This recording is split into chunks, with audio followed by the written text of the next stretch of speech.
Hello everyone and welcome back to my channel. This is Glossy Philosophy. My name is Jansen Bidman and today we are doing a character inspired makeup look from Bone Shard Daughter by Andrea Stewart and her character of Lynn, who's the Emperor's daughter. So if you want to see how to get this look, stay tuned. I've already washed my face and done my skincare, so let's get started with the tutorial. First we need to neutralize our face, especially because we are doing more of a minimal makeup look. After all, Lynn, who is the Emperor's daughter, she's got a lot on her plate trying to, usurp the Emperor and change everything. So she's a busy, busy gal in the book. So we're going to do a quick face that is great for work or if you're trying to take down an empire. Now we're going to go in with Victoria Beckham's Kajal liner and just do a little tight lining. Make our lash line a little bit more youthful. There are several moments in the book when they talk about Lynn's eyelashes and her eyes, so we want to make sure that our eyes are looking pronounced.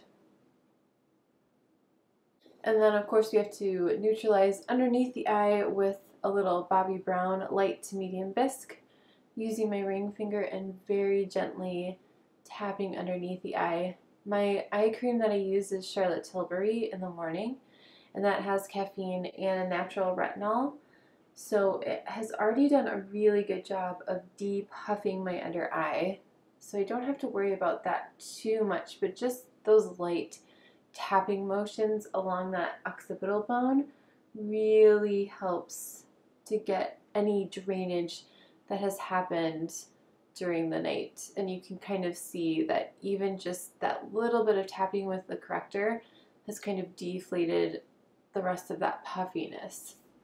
So we are neutralized, we are ready to move on to complexion. We are not doing a complicated eye look, we are just going to use another connecting color in the Burgundy. So, and just a few shades and just make it look natural plus is kind of how I like to describe this makeup. So let's go in with the rest of the complexion with Lisa Eldridge's Seemless Skin, and I'm just going to start working it into the skin. So I'm going to bounce my brush and then I'm going to blend out the edges just where I have any discoloration. I've been doing a lot of exfoliation and some light therapy on my skin, so it feels like a lot of that redness from summer has gone down. I'm still working with a light therapy home machine for wrinkles and anti-aging, and I'm still gathering my thoughts on that before I report back to you. But if I really, really like it, I will absolutely share what I think. And if I don't like it, then we just won't talk about it.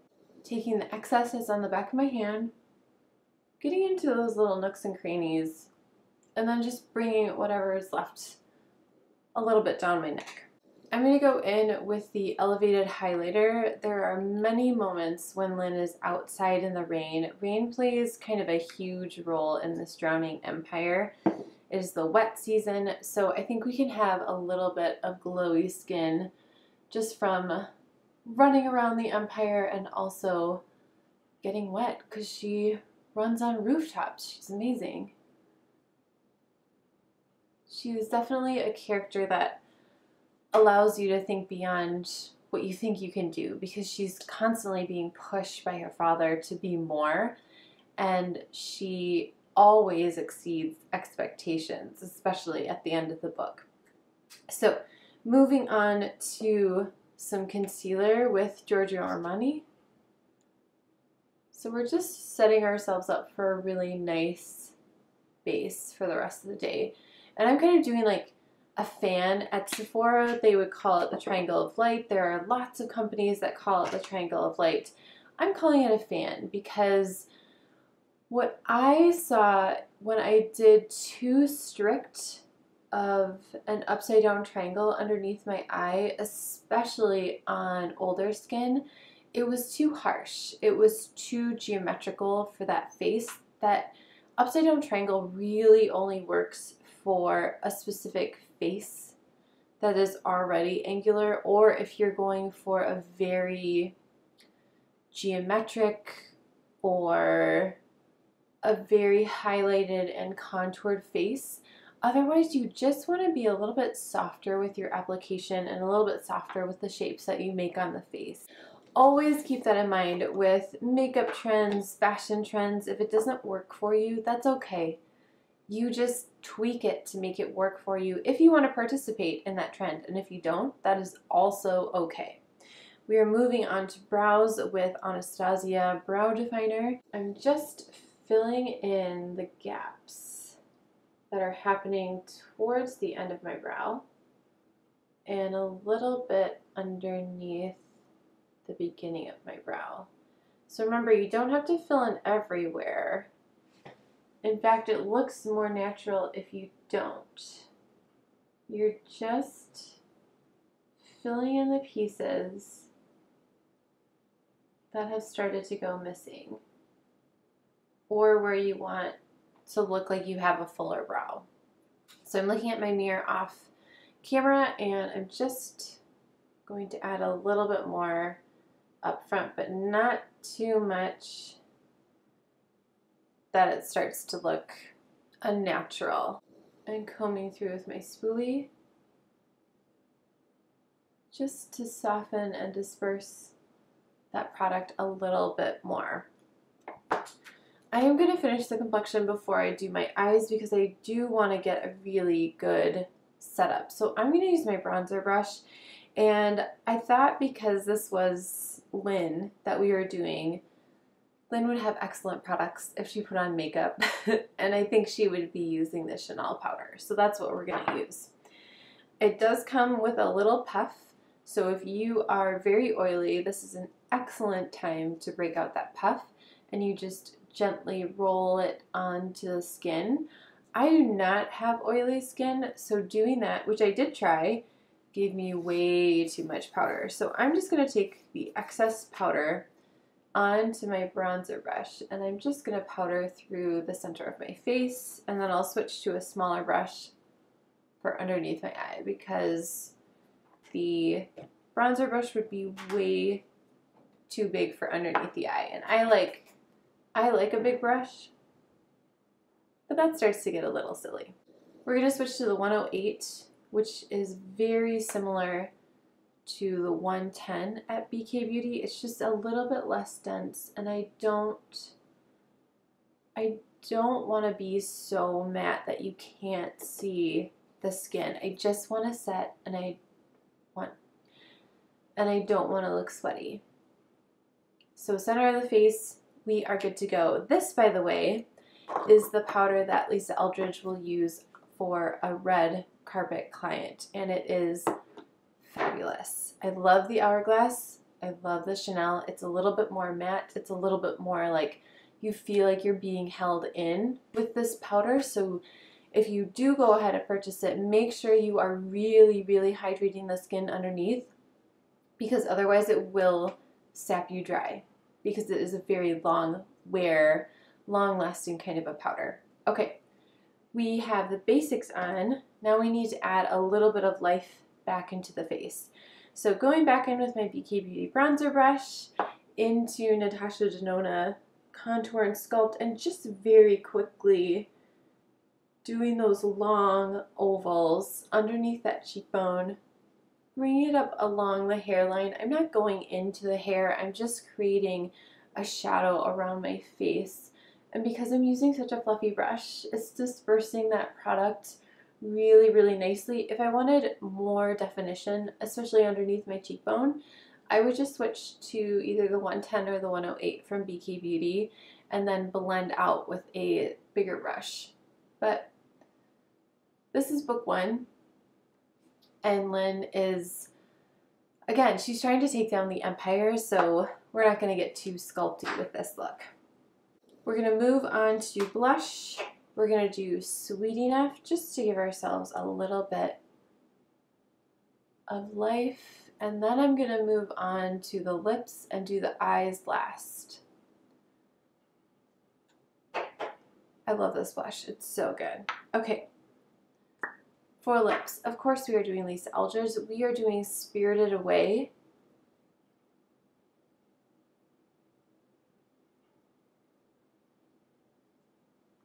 It just gives you a hint of something, almost like you just ate some strawberries or something. And then we're going to go in with Blush Lightly Gloss. So now we're going to check the balance of our face. I can tell that my eyes have receded into the background and I want them to pop forward a little bit. So I'm going to be focusing on these three colors. I'm also wearing a burgundy shirt, which is very helpful.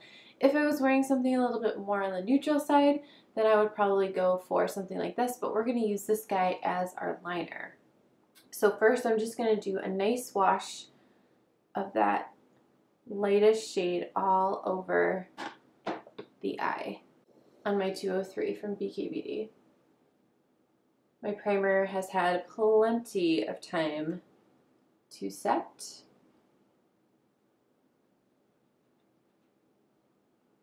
And I'm just going to bring that up to the socket line and not really go past, or not think about going past. If a little bit does end up above the socket, that's fine, because we're going in with more product. We're just doing washes of color, kind of building on what we've done, but we don't want to go overboard again. But you can see just adding that little bit pops the eyes forward, and now we need to define, otherwise our eyes are going to be lost. So going in with that medium tone. You can also do this step with your bronzer if you need something a little bit more brown, a little bit more neutral, or burgundy and purple shades terrify you. And that's okay too. This is really great for if you're wearing something in a similar color palette to what I'm wearing today. If you have green eyes, green or hazel eyes, then I would definitely check out some burgundy shades. It would also be really pretty on blue eyes as well, but definitely green and hazel eyes. This makeup will sing for you. So I'm just using my 201 and just really softly on the very tip of my brush going in and just getting into that socket. And again, because this is a fluffier brush, it's just dispersing it a little bit higher. If you do not have as much space between your socket and your eyebrow, just use a smaller brush and that will give you a similar effect without exploding the powder everywhere. I'm going to take my 217, go into that nice, rich Bordeaux color, which is very popular right now. Bring that onto the outer third, almost like we're continuing that lash line and just supporting that lash line that we're going to enhance with gel liner and a powder.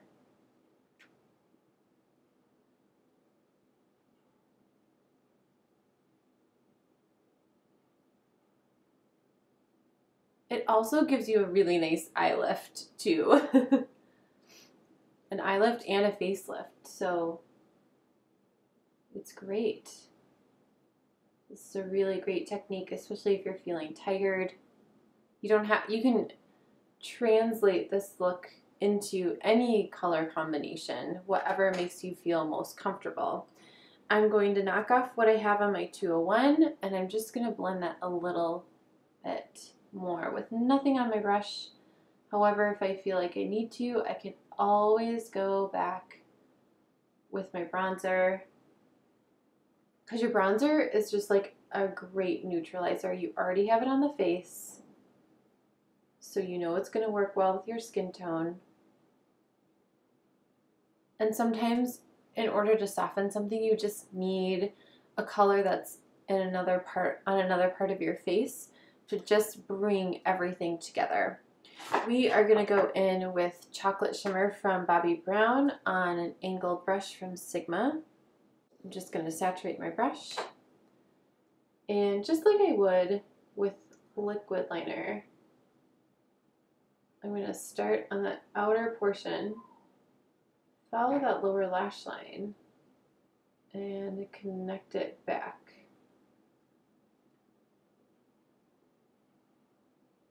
Really getting into those roots, just really gently though. Lisa Eldridge would say massaging into the roots of your lashes, which I love. I love that idea. A massage makes it sound so soft. Very gentle. And staying within the bounds of Bone Shard Daughter and the character of Lynn, I just want a little uptick. I'm not going to go crazy with the line. That is going to be a better look for another book. Now for me, I find that gel liner doesn't stay super well unless it is accompanied by something else, either a liquid liner or a powder. So now I'm going to go into that dark brown shadow and I'm just going to place that, especially on the outer part, right on top. Just really gently, using a pencil brush from MAC. Great, now I know I'm set for the rest of the day. Because Lynn's eyes are mentioned by others a few times, we know that she must have not only beautiful eyes, but also really beautiful lashes. So we are definitely going to amp up our mascara with a little bit of primer from DIOR. Going in with Smokey Eye Mascara. Again, massaging into those lashes and just letting the wand do all of the work. And then if you feel like you get clumps at the end, I find that just tilting my wand up to the tip and kind of brushing through those little clumps really gets rid of them. Just a tap on the lower lash line. And that is the finished look. Thank you guys so much for watching this tutorial based on the character of Lynn from the Bone Shard Daughter by Andrea Stewart. She is a phenomenal character. The book is phenomenal. I highly recommend it. If you missed the book talk, I posted that on Wednesday, which I will link below. And make sure you are watching the shorts and following me on Instagram for more fun tips and tricks to make your life a little bit easier and a little bit more glossy. I do fashion videos every Wednesday, beauty videos every Friday. Hit the thumbs up, hit the subscribe, and I'll see you soon. Bye!